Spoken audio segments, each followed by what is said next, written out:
I always thought dark-skinned people were so beautiful, like your skin just looks really good. And I remember saying like, well, like, what do you mean by that? Like, have you ever seen anybody with dark skin like mine? And he's like, no, no, I saw it in a slave movie.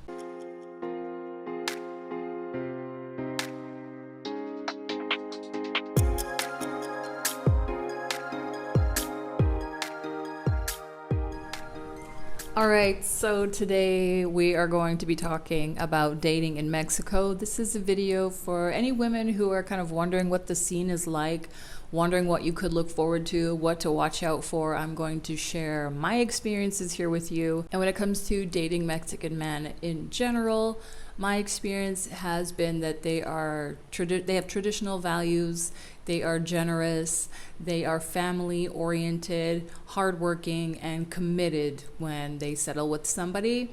The negatives you may have to deal with in general that I've also noticed is something, first of all, called mamitis, which it's like the disease of the mother.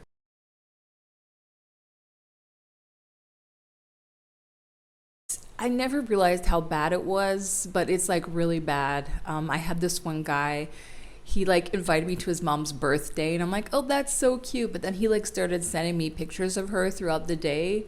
And she was like posing with flowers and like candy, like smiling sweetly at the camera. And it was like, at first I was like, this is so cute. But then he kept sending me them and it just felt like really weird and awkward. I also had a neighbor who had mamitis. He was living with his mother, which is very common. If you're like me and you want a man who will work for you, who will help you with things, do favors for you, spend time with you, spend money on you, if you're interested in a man who's living with his mother, because it's so common here, you can pretty much forget that. The mother is like him having a wife. And while the mother might be outwardly loving to you and kind, she's going to make these little remarks behind your back. And it's kind of like if a man was still in contact with his ex-girlfriend and she's like, oh, I'm so happy for you. Oh, I see your new girlfriend wears scrunchies. Or like she just like makes, oh, it's nothing. Like it's just, that's kind of retro, but hey, everyone has their style, like these like little passive aggressive digs, and it's just so creepy. And for me, it's like not worth it. One thing that Mexican men love is drama, and part of the culture is like noise, loud music, parties. And of course, this doesn't apply to everyone, but it kind of is in general a thing I've noticed. If you're sensitive to noise, you're not like big on huge families, kind of like me, it might not be for you. They're also known for something called machismo, which I think in Western interpretation would be chauvinism. The way I've seen this show up in my interactions with men here has been when they invite you out and they talk all about themselves, bragging, and never ask a single question of you. So it's like, I did this, I have that, my family owns this, my family owns that.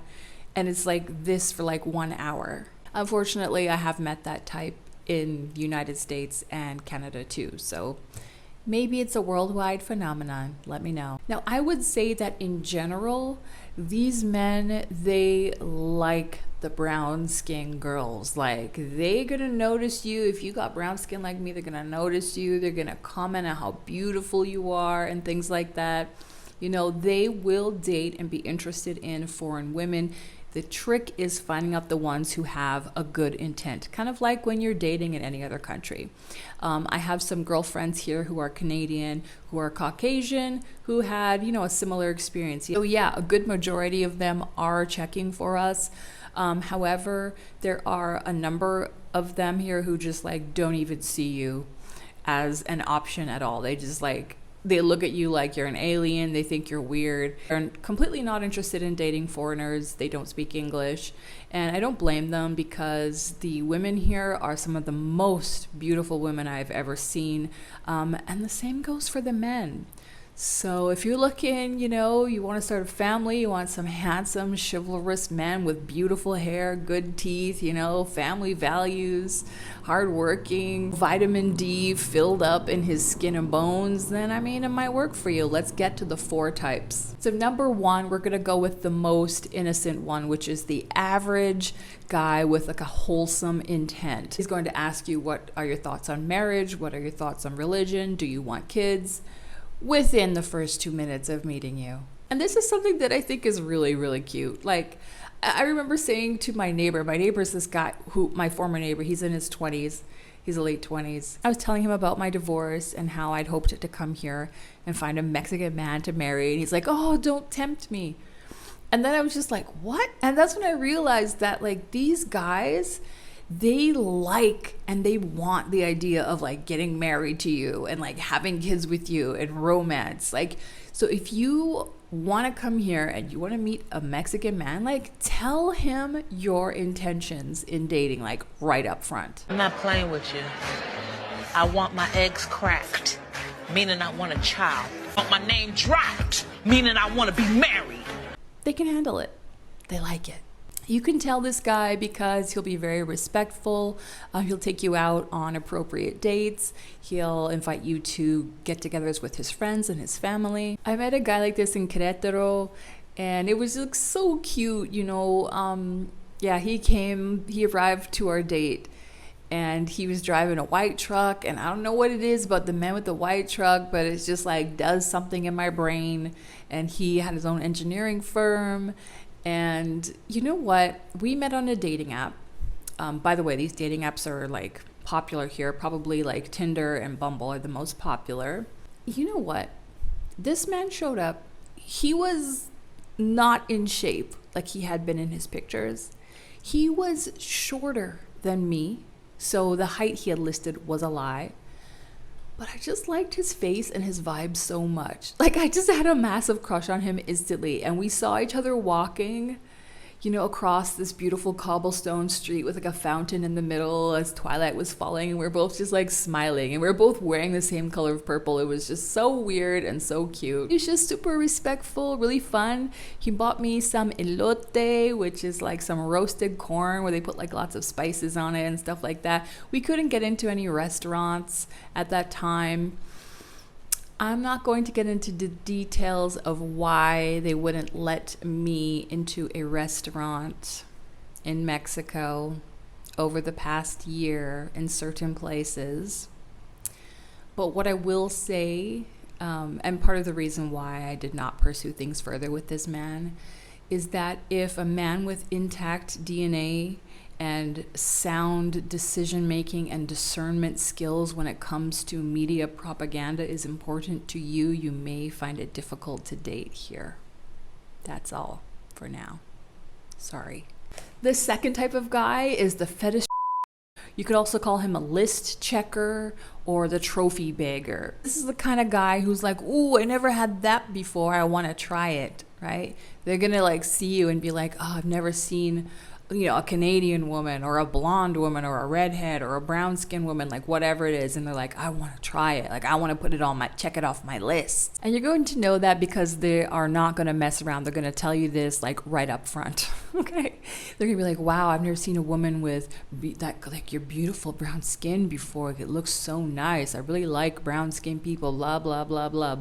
Black people, blah, blah, blah. I had this one guy I was talking to on a dating app, and he was like telling me that, and he's like, well, since you're new in town, I would love to have you over to my house for dinner. And I was like, oh, you mean like to your family's house to see like Mexican culture and tradition? He's like, no, to my house. Like some of these guys are like really direct. I had this guy who I met on the street outside of my house. And I remember seeing him walking lazily towards me. He looked like early 20s kind of guy, He didn't really have anywhere to go or anywhere to be. Not the kind of guy I'm interested in. As he got closer, I noticed that he was tall and like super handsome. I don't know how else to describe it, but he just had this beautiful face. And that's one thing that's so interesting to me is that, other than him, like, even shorter men or older men, younger people, like whatever. I've just seen some of the most unique and beautiful features that I've ever seen. And it really made me feel so sheltered with the life that I grew up in, in Alberta, Canada, that there was these types of beautiful people that I had never seen in my life before. So for me, I don't want to be fetishizing anyone either. And I'm not, because I take time to get to know an individual. Anyway, he lived in my neighborhood. And when he first saw me, he tried talking to me. And he's like, "You speak English?" And I'm like, "Yeah, this is when I first got here. I didn't know any Spanish at all." And he's like, "Okay, can I sleep with you?" And I remember saying, like, what? Like, I was like, is there a language problem here? Like, is he homeless and he's asking for a bed? Like, I don't understand. And I was like, what? He's like, "Can I sleep with you? I can come to your house and sleep with you?" And I'm like, no. The thing was that he lived in the neighborhood, so I knew I was going to run into him. And so I like to kind of mess with guys sometimes, just for the fun of it. So I told him the second time I saw him, he asked me it again. I said, "Okay, I will think about it. But first, you must watch this and tell me what you think of it." It was Interview with the Devil by Napoleon Hill in Spanish. And so he's like, "Okay." So a few days later, I see him. I'm like, "Did you watch it?" Pulls out his phone and shows me. He took a picture that he was like halfway through it. And this video was like 10 hours long. I don't know. I was laughing. Like, he needed the personal development help. Do you know what I mean? Like, my neighbor also said to me, again, that young guy in his like late 20s, he's like, "Oh, I find you super beautiful. I always thought dark-skinned people were so beautiful. Like, your skin just looks really good." And I remember saying like, "Well, like, what do you mean by that? Like, have you ever seen anybody with dark skin like mine?" And he's like, No. I saw it in a slave movie. Like, the sun, like the sweat was glistening on their skin and it just looked really good." The thing is that, like, I feel like I fit in here in some ways, one of which is just the fact that I get Mexican humor. Like, do you know what I mean? Like, you cannot be easily offended and come here and think things are going to work out well for you. I wasn't offended at all. I was kind of curious, and it kind of made me laugh. You'll also find that you'll run into a few snafus along the way because of the language barrier. Like, for example, I was standing on a street and some guy like approached me, and he just kind of like seemed really friendly and nice. And he's like, "Well, you look beautiful. Where are you from?" And they tend to think I'm from Cuba or the Dominican, which is crazy because I've never heard these things in my life. And now I'm like, I need to go to Cuba and see what these women look like. If they look like me, I don't know. But he looks at me and he has like these stars in his eyes and he's like, "Your nose looks like a pig." And I was like, "Come again?" He's like, a pig. And I was like, okay, like, like as I said, I don't get easily offended. I don't know what he meant. I didn't get a bad vibe off of it. And so, yeah, he's like, "A pig." And then I realized he meant a peak. And I guess to him, that's a desirable trait or something. So it was actually pretty cute. Now, the third category are the passport scammers and the romance scammers. And I know you'd be like, "Adele, come on, you're not a 65-year-old retiree. You know what a romance scammer looks like." But guys, they be out here doing that.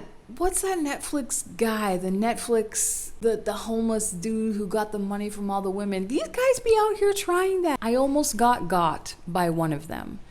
And it's extremely embarrassing. But I really feel that women need to know this story, and I've included it in detail. It is so scandalous because it went from super high romance to like crashing down, his weird temper tantrums, to him like asking me for money.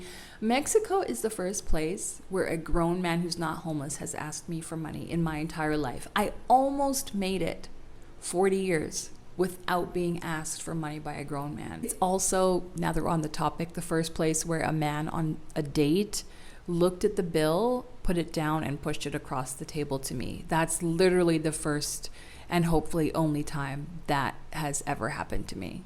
But in general, I'm just gonna say, when I go out with a Mexican man, they like laugh. They're like, don't even look at your purse. Like, what are you doing? Don't embarrass me. Like, they will pay for everything. They want to treat you. They get pleasure from you enjoying yourself and having fun, experiencing their culture and their country. And I've had some of the best dates of my life here. The Romance Scammer is in my new ebook. It's called At Midnight in Mexico, The Perils of People Pleasing in the Land of Eternal Summer. So this is a book that lists the main horrible things that have happened to me since I came here that I really want women to know about, solo female travelers, ways to not get scammed or taken advantage of that are not mentioned commonly, and I'm detailing my experiences. There are 4 categories that I wrote about. This ebook is going to be a regular sell on my channel from now on. Wednesday, October 11th, coming up, is the last chance you will have to get it at the pre-sale price. And for those of you who purchase the ebook from any time from now until then, you will be invited to an exclusive Q&A call with me where I will be listing the 5 not popular on the map places to live in Mexico that I recommend that may be otherwise deemed as dangerous, right? You can end up in, all these popular tourist spots like Merida, Puerto Vallarta, Lake Chapala. If you want to know where to get an authentic experience, a much lower cost of living, and not be completely surrounded by tourists and expats, I gotcha. Any questions you want to ask me live, you will be able to on that call. I hope to see you there. Anyhow, watch out for the romance scammer type dudes, okay? So these are surfing instructors, boat operators, tour guides. These are the guys who speak English really well. They've got their game down to a science. They see an attractive woman. She's in an exotic new country. They know how to prey on you, to romance you. And then eventually they start trying to get little bits of money and things from you here and there. And then suddenly you get the call about the Western Union and blah, blah, blah. And they will play the long game as well. They're not out here trying to sleep with you right away.